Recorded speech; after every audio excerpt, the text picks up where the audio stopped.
Video ya lero tiona mmene tingapangire login titayiwala phone number koma tikumbukira password.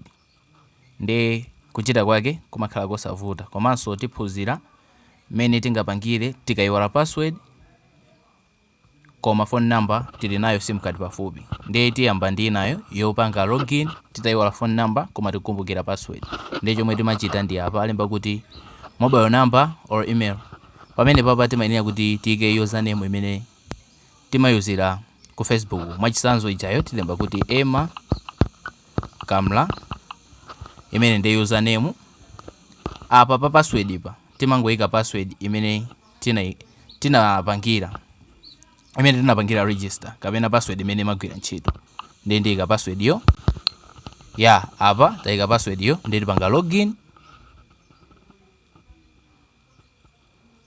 Ndi mmene mukuoneramu yatheka tapanga login. Kusonyeza kuti mutha kupanga login opanda phone number kaya munayika email matha usayika kungoona username yokhayi basi kukangoyika paja nkuyika password zimatheka.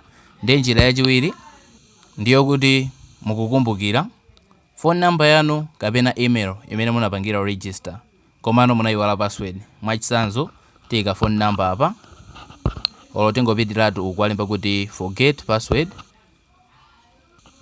Ikafika apa timayika phone number imene tinapangira register account yo. Ndi kaya ndi munapangira register using Google account ndi kuti mapanga palemba kuti search by email instead. Ndi apa tingoyika phone number yo tipanga continue. Apa yabweresa ma account amene tinapangira register using phone number imeneyo. Ndio mangopanga click imene mukuifuna. Mwachisanzo tipanga iyi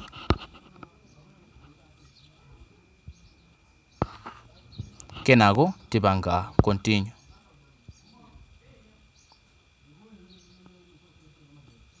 Apa yalemba kuti calling your mobile number. Ndi imakupanga call then imakupasa verification code. Zikatero umakayika password ina.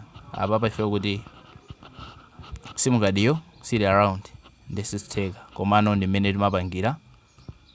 Ndi video ya lero tinakonza zimenezo. Ndi tintonanenso ku video ina ngati ndi funso tifunse popanga comment.